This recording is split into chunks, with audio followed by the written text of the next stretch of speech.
ماں کی عظمت اللہ کی نگاہ میں دیکھیے کیا کیا کہ مائیں تڑپ رہی ہیں کہ کاش یہ بچہ دودھ پی لے تاکہ مجھے ایک اذیت سے چھٹکارا مل جائے. کتنی عظیم گھڑی ہے یہ ماؤں کے امتحان کی. خود اپنے نعمت والے خدا نے اسی چیز کو اپنے نبی سے کہا کہ ٹھکرا دو.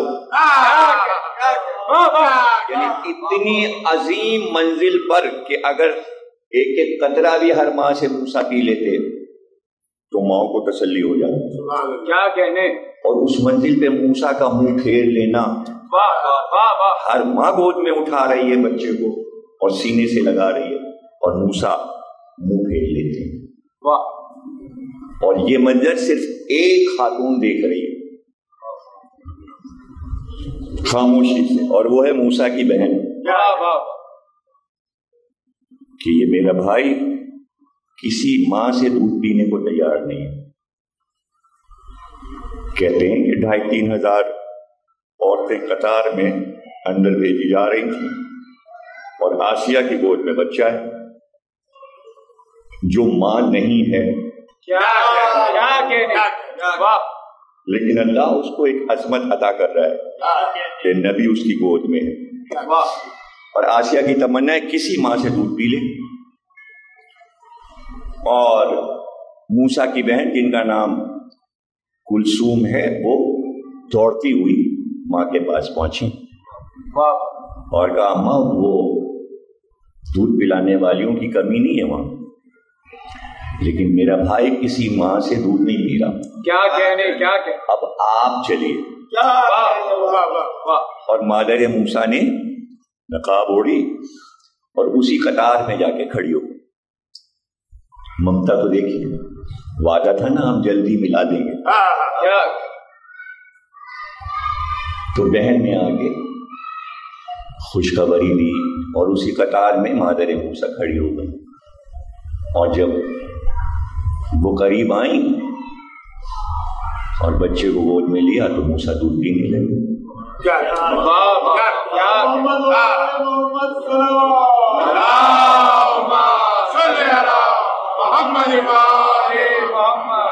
اور پہلی بار دودھ پیا ہوا تھا. کب سے بھوکے تھے، گویا روزہ رکھ لیا تھا موسیٰ نے کہ پیئیں گے تو ماں کا دودھ پیئیں گے. تو کیا یہ قرآن میں مسلمانوں کو نظر نہیں آتا؟ اور کتاب میں پڑھتے نہیں، اور تفسیر سے پوچھتے نہیں، اور آیات سے پوچھتے نہیں کہ اگر موسیٰ کسی بھی مصر کی ماں کا دودھ پی لیتے تو کیا ہو جاتا؟ کیا ہو جاتا؟ کوئی موسیٰ کی نسل تھوڑی چلنی تھی. بھائی وہاں دیکھا جائے یہ معاملہ، وہاں کسی نسل سے اللہ کو کوئی کام لینا ہو. یہ حیدر بھائی بیٹھے ہیں اور یہ فرقان صاحب تشریف فرمائیں. ان لوگوں کا شجرہ جو ہے وہ چوتھے امام سے ہے. بہت بڑا شجرہ ہے، عظیم الشان شجرہ ہے ان کا. کتنی بار چھپ چکا، جانے کہاں کہاں تک پھیلا ہوا. 12 بستیوں سے نکل کے اور یہ الہ آباد اور سہارنپور، پنجاب اور لاہور، جہاں دیکھیے ماشاءاللہ ایک ہی شجرہ ہے سب. کیا کہنے. اور ان کے شجرے میں قصہ لکھا ہے. ایک مشہور شخصیت ہے رعایت خان، اجداد میں ان کے علی بھی ہیں اسی شجرے میں، اور سپہ سالار ہیں وہ شاہجہاں کے دور میں. کبھی ایسا ہوا ہی نہیں کہ تلوار اٹھائی ہو اور مقابل تلوار کے نیچے سے نکل گیا ہو. ایک بار ایسا ہوا، یہ 12 کے شجرے میں واقعہ لکھا ہے. غصہ آ گیا، سیدھے ماں کے پاس آئے کہ آپ بتائیے ایسا کیوں ہوا. آپ بتائیے ایسا کیوں ہوا.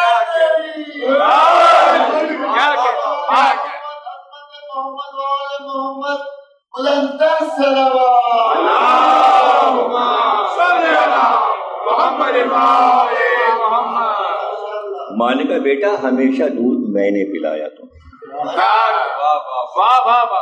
دودھ تمہیں میں نے پلایا، ہاں دایا تو تھی لیکن وہ تمہیں کھلاتی بھی، میں نے منع کیا ہوا تھا محل میں کہ کوئی میرے بیٹے کو دودھ نہ پلائے، کتنا ہی بھوکا کیوں نہ ہو میرا بیٹا، کوئی نہ دودھ پلائے۔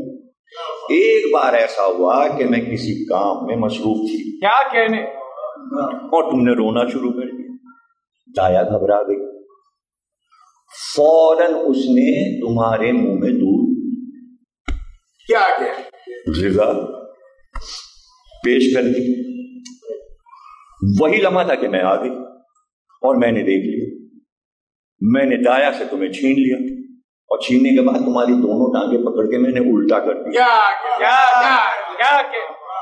کہ جتنا منہ میں دودھ گیا ایسا گر جائے، اور پیٹھ کو تھپتھپایا تاکہ سارا دودھ تم اگل دو، شاید اس میں کا ایک قطرہ تمہارے جسم میں رہ جائے۔ اتنی سی بات ہے کہ آج تمہاری تلوار نے تمہیں دھوکہ دیا، تلوار نے نہیں ہاتھ نے دھوکہ دیا۔ بیٹا مطمئن ہو گیا، تو ایک قطرے کا ایک جزو جسم میں داخل ہو جائے نہ کہ پورے پورے ڈبے بچے میں منتقل ہو جائیں، تو جو پاکستان میں ہو رہا ہے ڈبوں والا کام ہو رہا ہے، یعنی ڈبے گول ہیں۔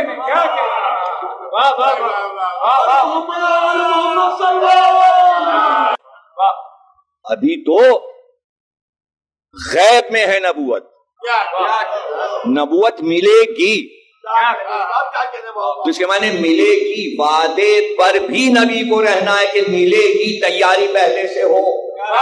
اس تیاری کی پہلی منزل تھی کہ دودھ کسی کا نہیں پینا، تو جب موسیٰ جیسے نبی کو، تو اب یہ پوچھنا پڑے گا قرآن سے کہ شعوری طور پر موسیٰ افضل ہیں یا ہمارا نبی ختمی مرتبہ افضل؟ یہ بات سمجھ میں نہیں آتی کہ موسیٰ مصر کی عورتوں کا دودھ نہ پیئے، ماما ہے، اور سرکار کو امت حلیمہ کا دودھ پلا دے، اور صرف شک کی بنا پر حلیمہ کے فضائل بیان ہو جائیں کہ دودھ پیا، یعنی دودھ پیا حلیمہ کا، اس لیے اتنی فضیلت ہو گئی حلیمہ کی کہ نعتوں کا حصہ بن گئی، تاریخ کا حصہ بن گئی۔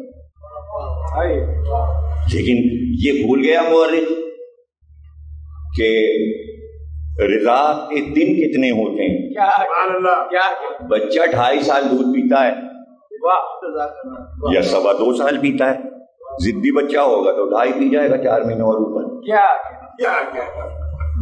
اور موٹا تازہ ہو جائے گا۔ لیکن عام طور سے ماں 2 سال اور 4 مہینے پر دودھ چھڑا دیتی، لیکن سرکار تو 2.25 سال کے ہو چکے تھے جب حلیمہ لے کے چلی، اور آمنہ موجود ہے، آمنہ موجود ہے، اور بڑے خاندانوں کی بات ہے نا بھائی، 7 تو پھوپھیاں ہیں سرکار کی اور 11 چچیاں ہیں، 11 چچیاں اور 7 پھوپھیاں ہیں، اور اس میں سے کئی پھوپھیاں اور کئی چچیاں ایسی ہیں جن کے بچے ختمی مرتبت کے ہم سے نے، مثلاً جناب حمزہ اور سرکار ہم عمر ہیں، چچا بھتیجے، مثلاً ابو طالب کا بڑا بیٹا طالب اور سرکار ایک ہی سال میں پیدا ہوئے، تو فاطمہ بنت اسد بھی دودھ پلا سکتی ہیں، اور حمزہ کی ماں یعنی دادی بھی دودھ پلا سکتی ہیں، اور کوئی بھی پھوپھی دودھ پلا سکتی ہے، لیکن قدرت نے چاہا کہ آمنہ کا دودھ پیئیں، اس لیے کہ نام ہے آمنہ، آمنہ کے معنی ہے امن، اور امن کا پیغامبر بننا ہے۔ تو اگر موسیٰ اپنی ماں کا دودھ پیتے ہیں تو سرکار اپنی ماں کا دودھ پیئیں گے، اس میں حلیمہ کہاں سے آ گئی؟ ہاں یہ ضرور ہے کہ حلیمہ کا فخر یہ ہے کہ لے گئی گاؤں، دیہات لے گئی، اپنے گھر میں رکھا. بہت بڑا فخر ہے کہ بھئی اس کچے مکان میں سرکار جا کے حلیمہ کے ساتھ رہے. اور حلیمہ جب آئیں تو دعا مانگنی تھی کہ اس بار مکے کا سفر میرا کامیاب رہے، کوئی تو بچہ مجھے مل جائے. اس لیے کہ رئیس لوگ ساتھ میں سامان کرتے تھے، برسوں کا سامان دے دیتے تھے، اور ساتھ میں باغات بھی لکھ دیتے تھے، زمینیں بھی لکھ دیتے تھے، جانور بھی دے دیتے تھے. تو یہ دائیوں کا ایک گزارا ہوتا تھا، ان کا وظیفہ تھا. تو دعا مانگتی آئی تھی کہ شاید عبد المطلب جیسے سردار کے گھر سے ایک بچہ مل جائے. انہیں کیا پتا تھا کہ سردار انبیاء مل جائے گا. اور کیا خوش قسمت تھی کہ لے کے گئی. لیکن جیسے اور بہت سے راز لوگوں کو نہیں معلوم، رسول کو اور امت کو یہ راز بھی نہیں پتا کہ سرکار وہاں جا کیوں رہے. بھائی غیب میں رکھا گیا ہے، اس لیے کہ توریت اور انجیل بتا رہے ہیں کہ آخری نبی کو قتل کرنے کی سازشیں کی جائیں گی. تو عبد المطلب نے مکے سے ہٹا دیا اور ایک گاؤں میں بھجوا دیا. گویا نبوت، گویا حجت پردے میں چلی گئی، اور 40 سال پردے میں رہنا ہے. اور حلیمہ کیا جوانی کی آمد ہوگی تو واپس آئیں گے، 18-19 برس کے ہو جائیں گے، گاؤں کی فضا سے آ جائیں گے شہر میں. لیکن راز تو راز ہی رہتا ہے بھائی، کھل جائے تو کیسے پتا چلے. راز تو اس دن پتا چلا کہ جب حجاج بن یوسف کے دربار میں ایک عورت کو پیش کیا گیا جس کی 90 برس کی عمر تھی، اور اس سے یہ کہا جا رہا ہے کہ تو علی کا نام مت لیا کر باہر سڑک پر، اس لیے کہ جرم ہے. اور وہ کہہ رہی ہے کہ ہم کو کون روک سکتا ہے. رہ گیا یہ بوڑھا سر، تو ایسے بہت سے سر علی کی شان میں کٹ جائیں. بوڑھی ہوں، مر جاؤں، علی پر سے قربان ہوں، نام لینا نہیں چھوڑوں گی، مدد کے لیے پکارتی رہوں.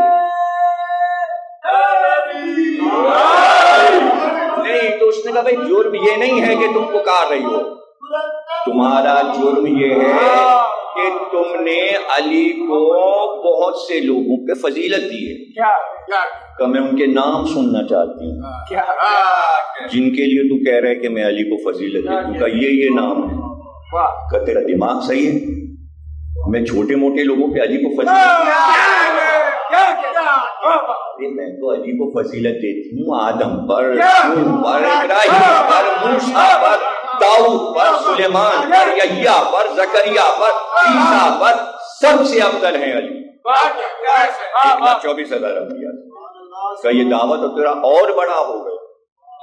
کہ یہی تو میرا دعوت ہے، شروع سے یہی دعویٰ ہے کہ میں انبیاء سے افضل علی کو سمجھتا. کہ تو تیرے پاس دلیل بھی ہے؟ کہ دلیل میرے پاس سب قرآن سے ہیں دلیل، اور ہر دعوے پر 10 دلیلیں ہیں. اور پھر اس نے آیتیں پڑھنا شروع کر، اور وہ پوچھتا گیا کیونکہ حافظ قرآن تھا نا حجاج، حافظ قرآن تھا بھائی، پورا قرآن اسے یاد تھا. تو کوئی تو مقابل آیا جو قرآن پڑھ کے سنا رہا تھا. آدم سے افضل ہیں، نوح سے افضل ہیں. اور ہر فضیلت پر، ہر دلیل پہ حجاج سر ہلا کے کہتا تھا اب آگے بتاؤ ابراہیم سے کیسے افضل. اس کے معنی قبول کرتا جا رہا، دلیلوں کو قبول کرتا جا رہا تھا. پھر پوچھا تو ہے کون؟ کہا میں حلیمہ کی بیٹی ہوں. اب پتہ چلا ختمی مرتبہ ان دیہات میں ولایت علی پہنچانے گیا.